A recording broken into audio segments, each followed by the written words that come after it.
My name is Tim. I'm an addict. My clean date is the 24th of July, 1993. Tim.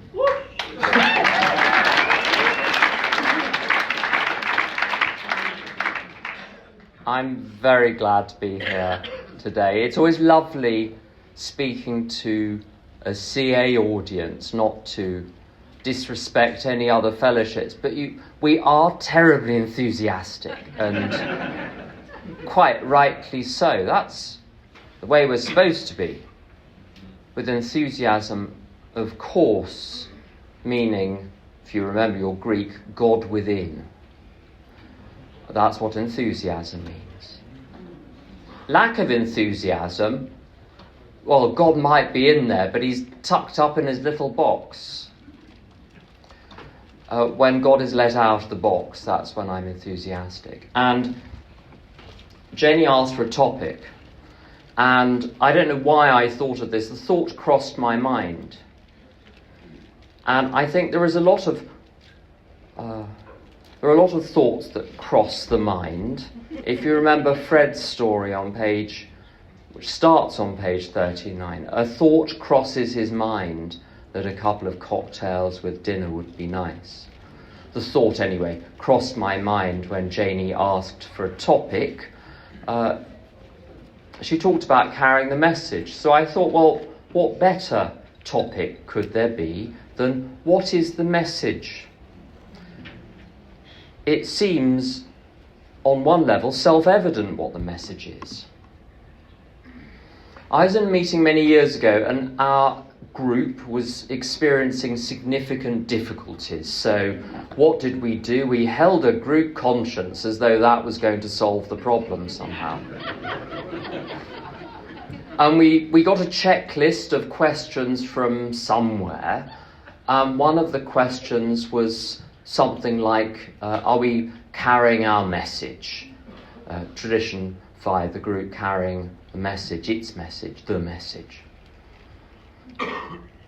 And we went round the room, and everyone said what they thought the message was.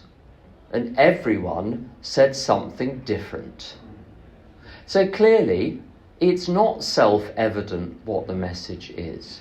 Now, in CA, we're hugely indebted to Alcoholics Anonymous, which graciously gave us its programme. Now, I hope there won't be anyone from AA listening to the recording afterwards. Our ears will be burning. But they didn't wash their hands before they gave it to us, which means the programme that was given to us, it had all sorts of artefacts from the AA fellowship. And a lot of what one hears in meetings is not necessarily in accordance with what the book says. Sometimes people say, well, you come into recovery and you must just shut up and, what do they say, shut all the way up and sit all the way down and something like that. I can't remember the full, it's not an official slogan, so I haven't memorised it. Now, if you tried to absorb every single thing you heard in a meeting and then go out and implement it, you'd be like someone who gets into a taxi and then keeps giving the taxi driver different destinations. You'd end up nowhere. One simply can't do that because it's so full of contradictions. What one hears in meetings is so full of contradictions. So how do you know what is right, what is wrong, what is real, what is not real? Someone asked me the other day, is it true that there are as many ways to work the programme as there are people in recovery? Now, I know the answer I was supposed to give was, no, there is one sacred way. Now, of course, there are as many ways to work the programme as there are people in recovery. The trouble is, some of those work and some of those don't. And it really matters. It really matters. And the reason it really matters is because of something which is referred to in the big book, unhelpfully, as the physical craving. Now, you say physical craving to someone who's not had it explained, and they'll get all muddled because the words are misleading. Physical craving makes it seem as though what is going on is somewhere in your body. I don't know, in your left knee, you feel this terrible urge to have a drink. I never felt it physically, I don't think. There was simply something going on in my mind that said, I want another drink, or I want another this, or another that. I'm addicted not just to alcohol and substances, but there are other things too, which I certainly won't be mentioning with a microphone in my hand. Those behaviours have stopped. I just want that to be clear as well.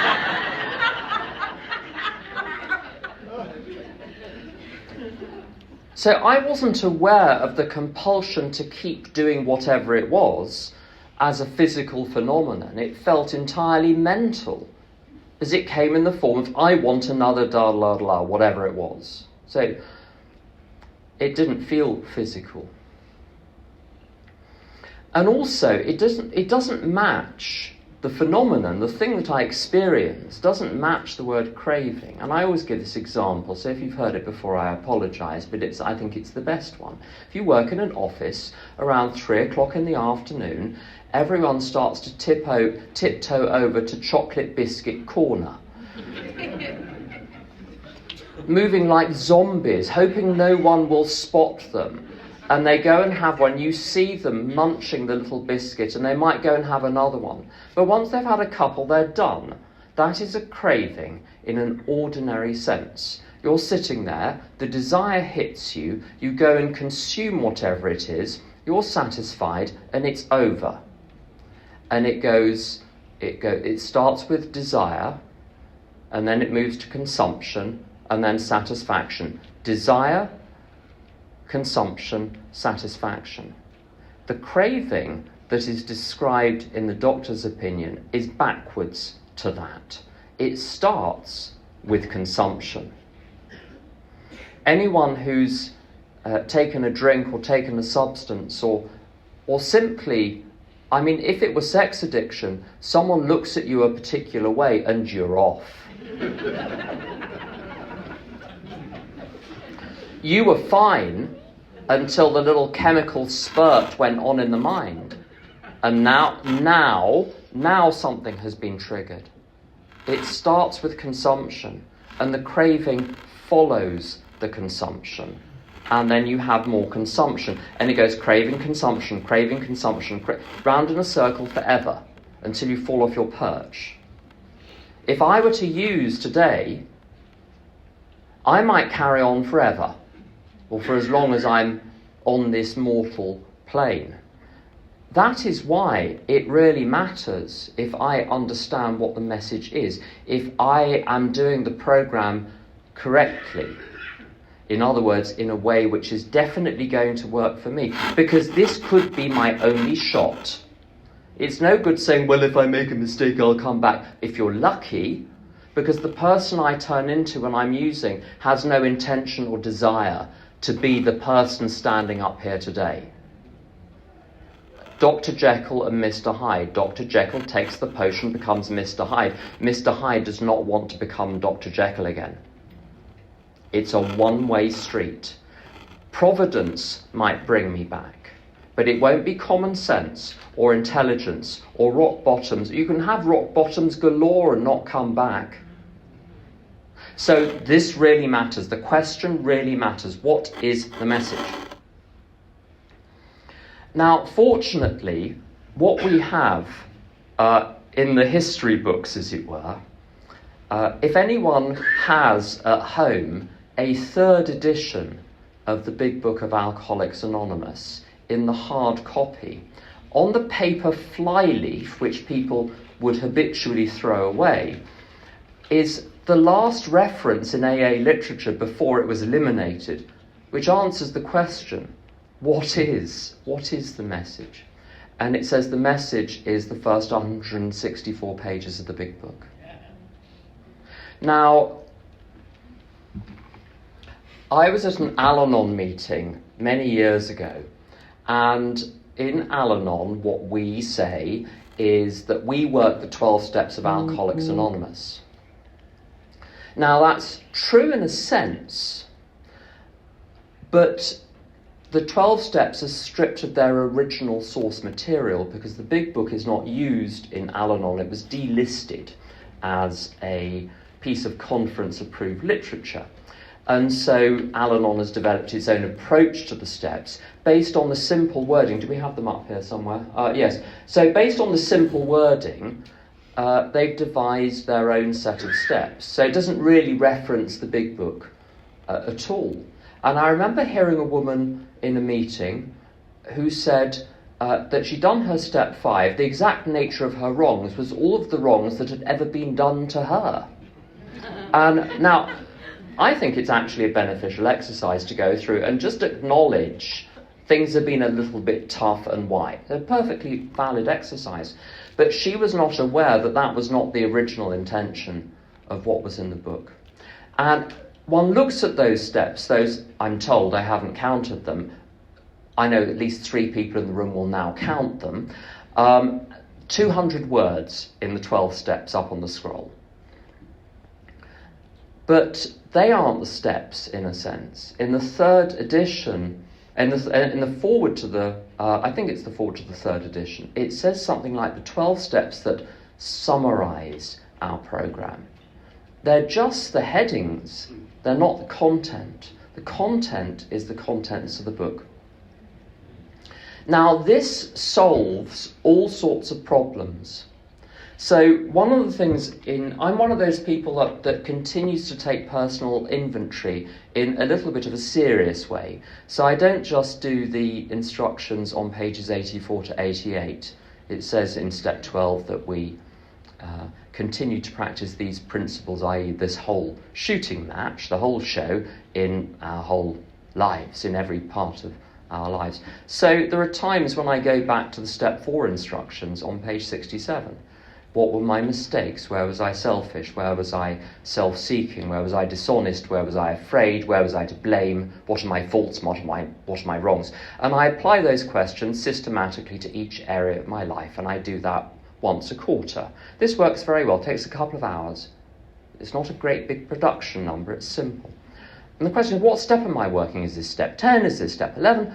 I'm doing the instructions from page 67, and that comes in step 4, so I'm doing step 4. You never need to worry about what step something is.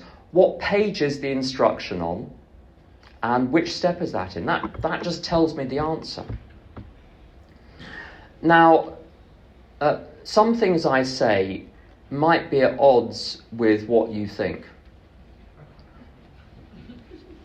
I'm just laying that down as a slight possibility. I'm not here to argue. I'm here to tell you, when I read the book, what it seems to say to me. And sometimes I change my mind about what I think it's saying. So I might change my mind on... I'm going back to my home group later on today. It's safe, where no one can follow me. And on the way back, I may well change my mind about anything. So there's no need to take issue with anything. But I just wanted to set that out as a little bit of a health warning. So what does the big book say about alcoholism? Essentially, it gives me 3 aspects of alcoholism. It tells me how to diagnose myself as an alcoholic. And it tells me what the prognosis is. If I don't arrest the alcoholism, where is it going to go? And then it tells me how to treat it. So those are the 3 big topics. And when I joined 12-step recovery, I just fitted straight in with how everyone else was doing it. The fellowship came first, the meetings came first, the sharing came first. I think this is quite right. One needs the human touch, one needs to hear. As it says, there are 42 stories. We hope you pause when reading one of them, having dismissed the other 41 as having nothing to do with you. We hope you pause when reading one of them, which somehow slips under the radar, and they hope one is going to identify with it. That's why big meetings with 30, 40 people can be quite good, because hopefully one person will say something that the newcomer will identify with. They won't identify with everyone. So I went to meetings, big range of people, and the big topic was why I drank.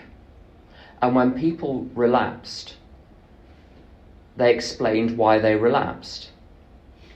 And there's a lot of discussion. I did it along with everyone else. I felt like this, and so I drank. Or I drank in order to da-da-da-da-da. Or I drank on feelings of da-da-da-da. And this was the environment I grew up in, and this explains my alcoholism. Now, this has a terrific plausibility, and it certainly matches my experience, the experience as I felt it at the time. But how I experience things is not necessarily how they are, and that's where alcoholism is really tricky. It tells me right from the beginning of the doctor's opinion, the alcoholic cannot differentiate the true from the false. So I'm not a reliable witness. You don't want to call me to the stand to testify, to explain a damn thing until I've really recovered and I can see with horror the truth of what was going on. Now, that sort of feelings theory, which I absolutely fell for, hook, line and sinker, because it seemed to explain everything, and it does have a degree of apparent plausibility. It didn't explain all sorts of things. It didn't explain why almost no one else in my family was alcoholic. There's one alcoholic in my generation. 5 great-grandparents, none of my grandparents, neither of my parents, none of the cousins. There's the odd addict here and there, and some people, there are some very strange people. But not alcoholic. But all messed up emotionally and psychologically in exactly the same way as me. We're same genetics, same upbringing, same environment. I'm alcoholic, and they're not. And you go to meetings and you think, my God, there are so many different types of people here. Well, everyone's individual experiences explaining it. That doesn't make any sense. Didn't make any sense to me after a while. It left too many unanswered questions. And I'm going to say something so heretical. I hope there aren't any snipers in the room. Bill W. wrote some brilliant stuff for a book, for the Grapevine magazine. And those writings over the years are collected in a book, The Language of the Heart. And in one of those, he publishes a letter from Carl Jung, the famous Swiss psychiatrist, who said that the alcoholic in drinking alcohol is at some low level seeking union with the divine, union with God, because alcohol seems to do things for us, and drugs and other behaviours seem to do things for us that they don't seem to do for other people. And I know exactly what he means,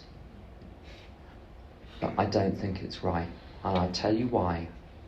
If you sit around for long enough and look at the truth of the experience, a different picture might emerge. And what's true for me may not be true for you, so just remember that as well. When I was growing up, my general feeling of the world was that it was an endless blanket of greyness.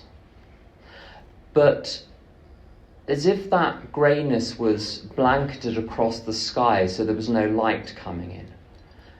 And then occasionally there would be these little pinpricks in the blanket, and I'd see light coming through from the other side, light coming through from a realm which lay beyond.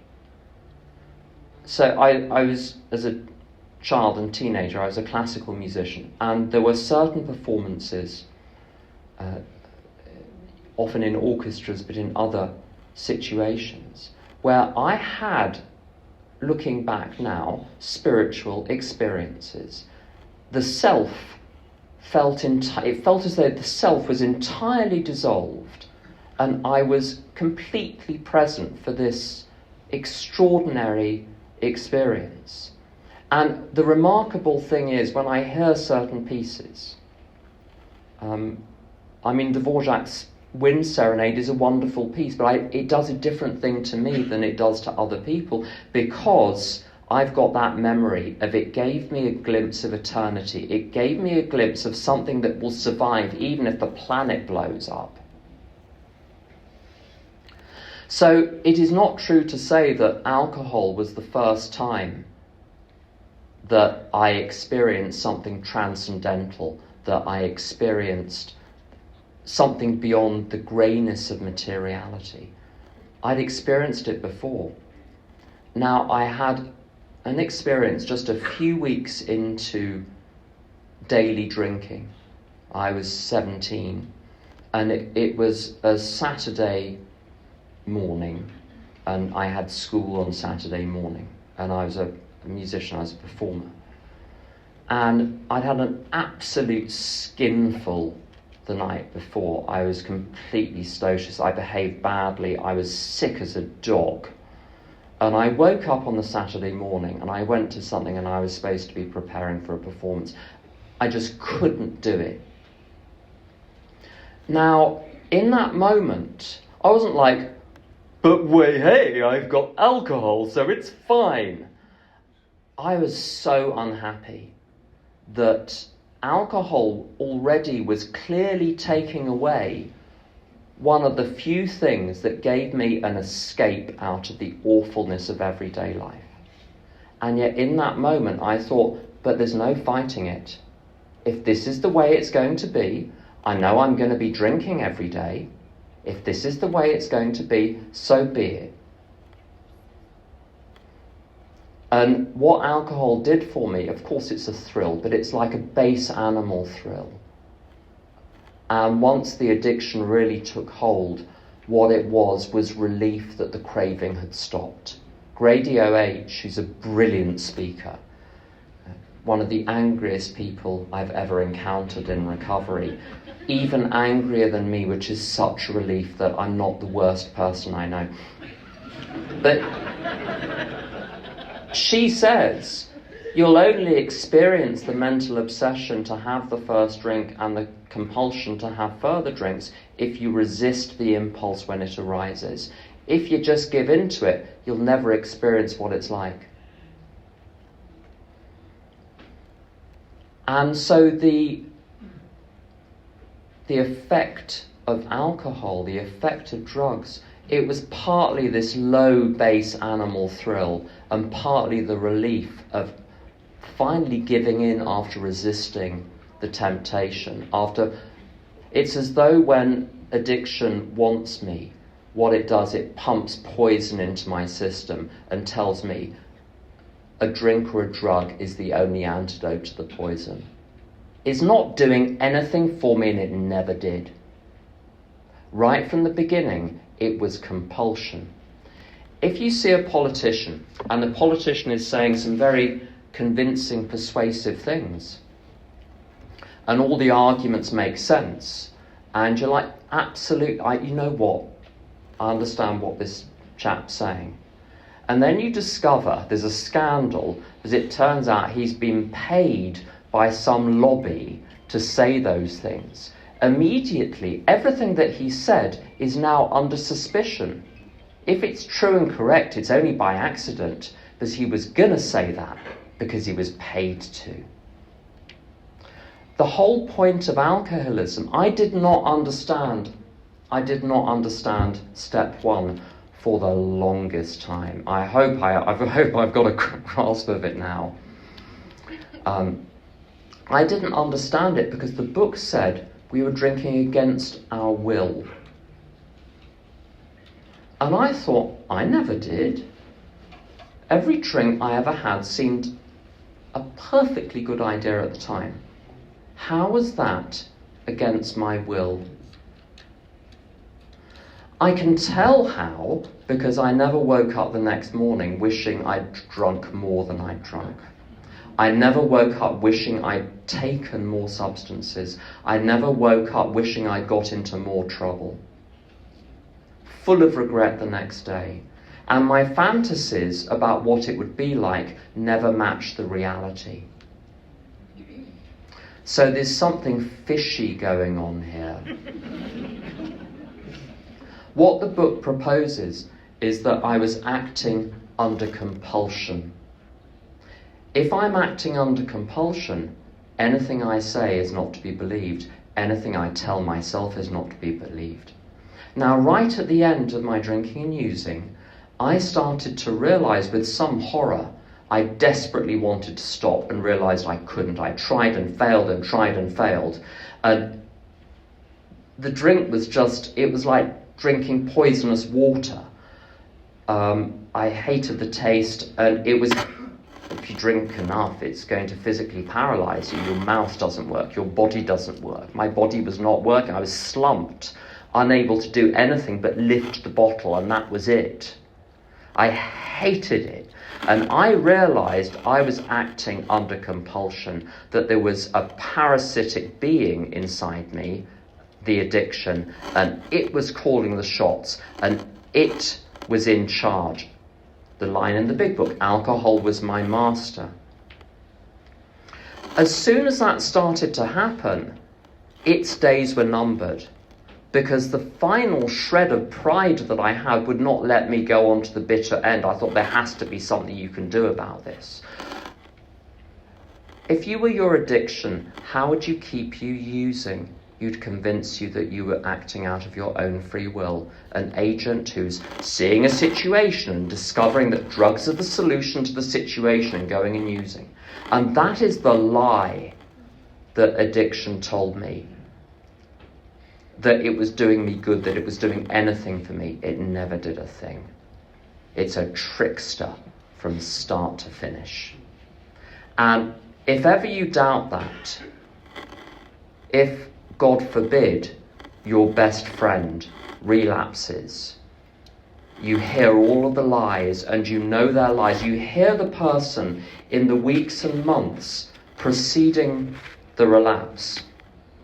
And you hear how they reword, they rephrase the past to make drink appear like it's the only valid option.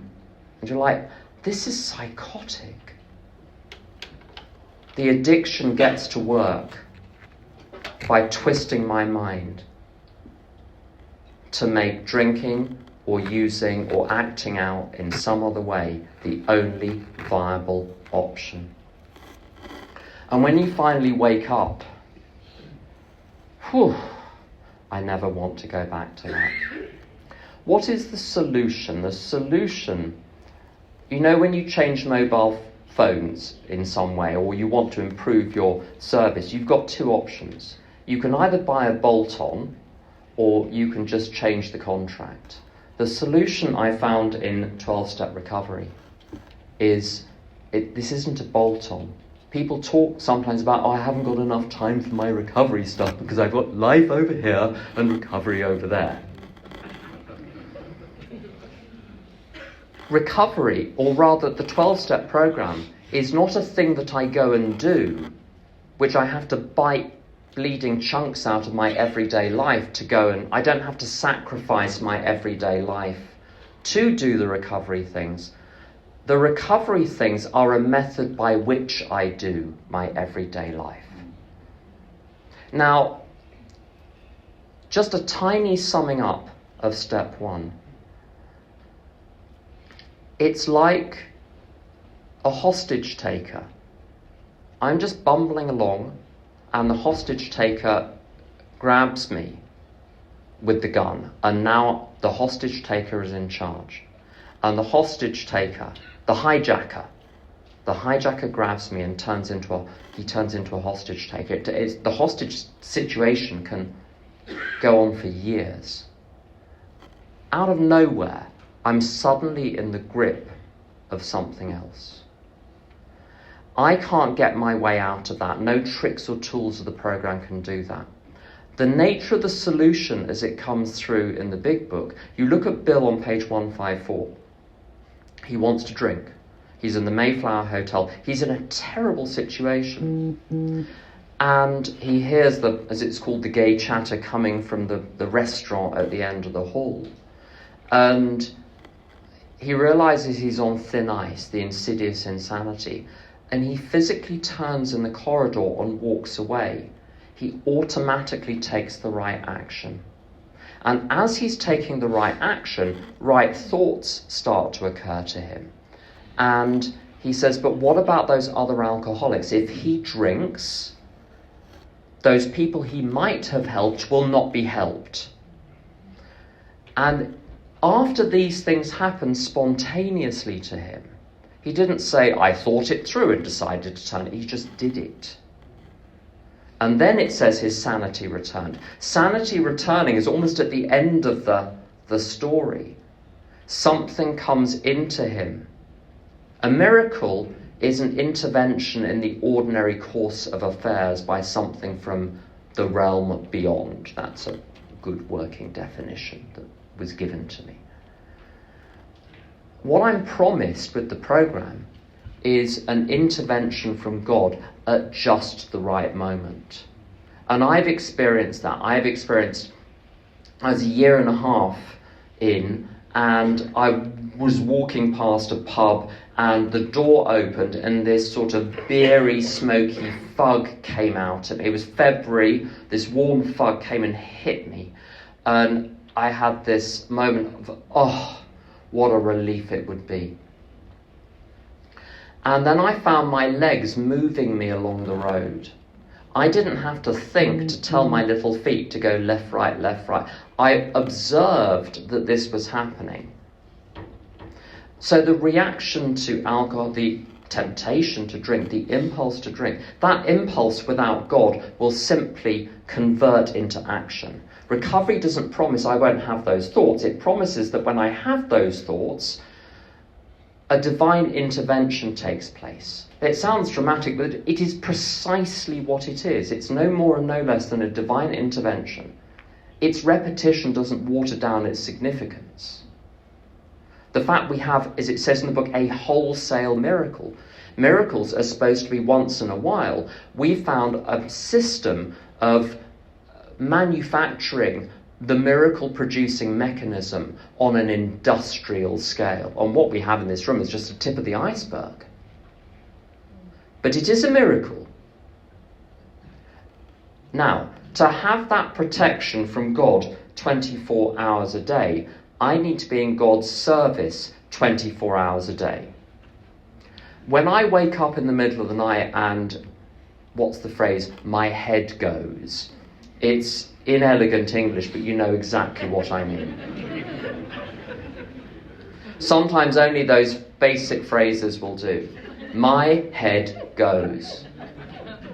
With enough training, my mind now automatically just recites and rehearses prayers over and over and over, and I fall asleep. And if I can't fall asleep, if I'm really wide awake, I put the light on and I read spiritual literature until I'm too tired to do any more, and I have another go, and as I'm trying to sleep.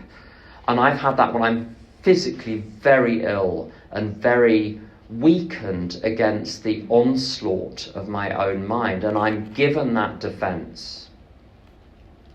24 hours a day.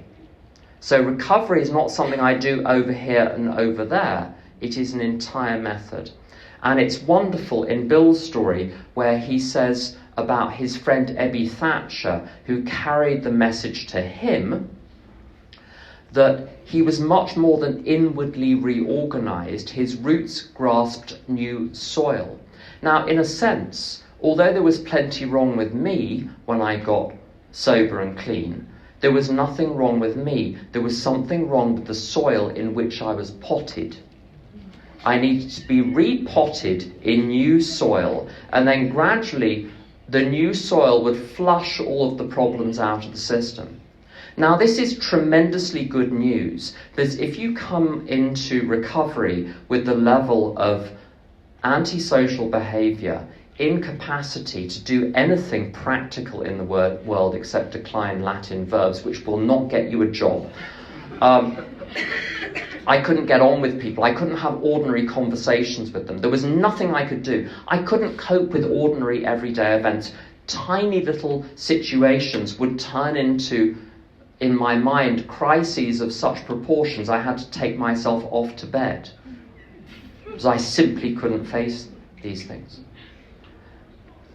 Those problems, which, as I've said before, furrowed the brows of very highly paid professionals as they wondered what they were going to do with me.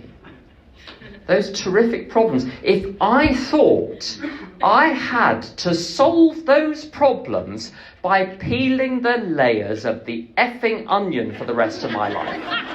I wasn't going to swear, but there we go. I'm allowed one. You know what happens if you peel onion? You know what you find underneath?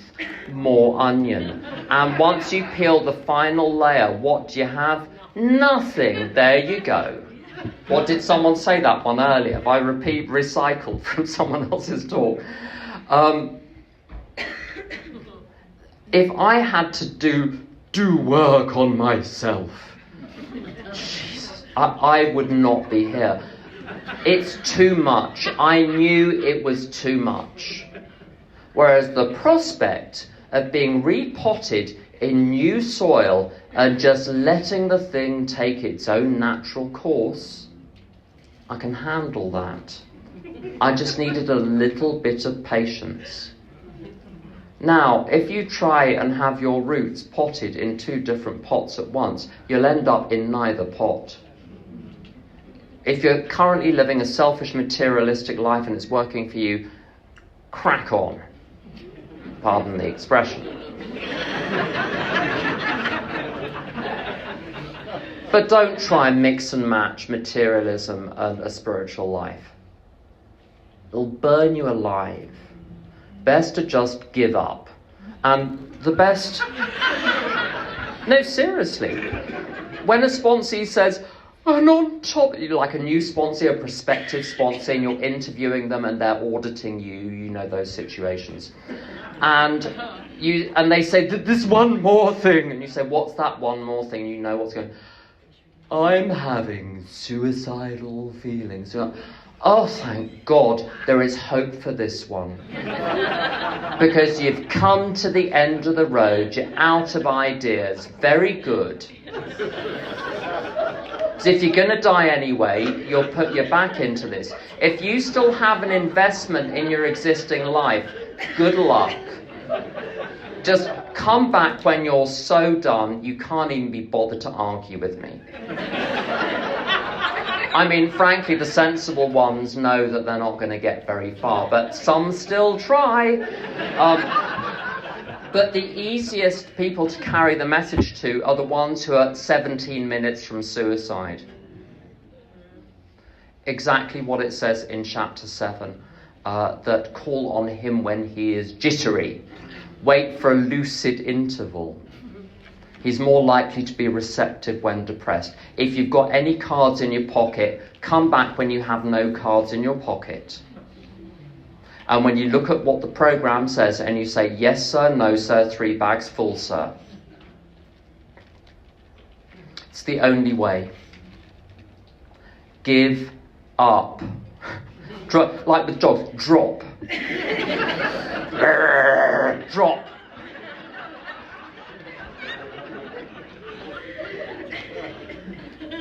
Someone said to me once, why are you still talking? I had some problem. They said, this is the point at which you should be listening and taking notes, not talking. As someone said to me in a step 9 once, I said, how has this affected you? And she said, we've met your kind before. I thought it was going to be some great spiritual moment, but it was. I was boring. And when I'm unhappy, I'm boring. Because I'm unhappy just like everyone else. There's a line at the beginning of Anna Karenina where Tolstoy says something like, happy families are all happy in the same way, and unhappy people are all unhappy in their own particular way. I think it's the other way around. The unhappiness is so desperately predictable. If you've heard hundreds of step fives, and I've heard hundreds of step fives and sponsored hundreds of people and heard the inventories of many others, they're all the same. We know how to finish your sentence because there aren't many sentences. And we've had the same sentence. So to simply give it up.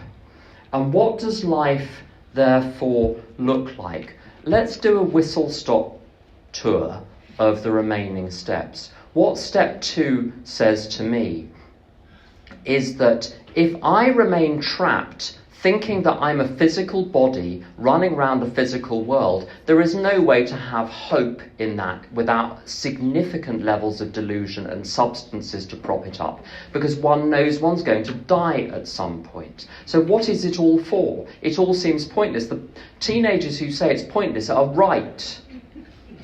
You don't cheer them up with prospects of what happens if they get good A-levels. No, they're absolutely right.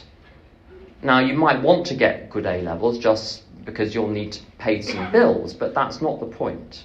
There is something more, and chapter 4 is brilliant on the existence of the something more. And I dare say the next thing, because Sandy Beach said it, so if he said it, I can say it. The first few chapters of C.S. Lewis's book, Mere Christianity, if you're wondering whether there is something beyond the material, that settles the matter forever. His book Miracles as well does the same thing. This is a digression. Back to the book. Step 2. This has worked for you, therefore it will work for me. Very, very simple. I'm not supposed to understand what lies beyond. I just have to recognise that there is something, and that beyond can supply me with every piece of knowledge I need about how to live and the strength to do it. Those are the only 2 commodities I need from God: direction on what to do and strength to do it.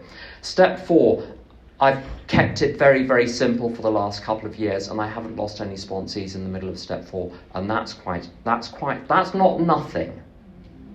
So I keep it very simple. It's a moral inventory, not a psychological inventory. What did you do? What did you think? Move on. Don't repeat yourself. You're done. Good. Read it out. Read it out to 3 more people. 3 more people? Yes, 3 more people. Read it out till you're bored. They'll be bored. But read it out till you're bored. Until you see from their bored voices, bored faces, and hear in their bored voices how boring you really are. Once you're really bored, you're like, I just need to be this, and then you gesture generally towards yourself. This needs to go. Step 6 and 7. The way I had been living had not worked, which is why I was here. When did I think my plan was going to kick in? One cannot do anything without a guide. The guide is either the ego or it's God. It's never me on my own. When I think I'm doing something on my own, I've got the ego as my secret advisor, which is covering its tracks, speaking in my own voice, convincing me that every thought I'm having myself. I'm not having those thoughts. It's having those thoughts, broadcasting them at me. I'm receiving them and thinking I'm having them. I'm the receiver of the thoughts. Once I recognised that, there was no fight. There was the choice. Who's going to be a better guide? God or the ego? Very simple question. It's not a fight between me and God. It's a choice between the ego and God. That's what came through in 6 and 7. 8 and 9, get on with it. Do it quickly. Just contact them, apologise, move on, get a little bit clearer on the step 8 with someone who's sensible and has their feet on the ground. But 10, 11 and 12, my day is very, very simple. I don't manage anything in my life except the tasks of the day. Show up for God in the morning and say, please direct my thinking because it needs directing. Please divorce my thinking from self-pity, self-seeking and dishonest motives because I've remarried the ego overnight, so I need to be re-divorced. I've trotted off to some metaphysical Vegas, to one of those dreadful Elvis chapels. And I need to be cellularly separated from the ego every morning. And my only concern is, what do you want me to do today? And then I do it. And just a couple, and that's it. There's a lot of recovery stuff in my life. There are some other things too. But as a result of this, in the last 25 years or so, I haven't had to do anything to get work or get money. The calls just come in. I simply don't understand how. And I remember the moment I said to God, I don't care. You take my life. I'm done running it. I literally don't care what I do for the rest of my life. You take charge of it. He did.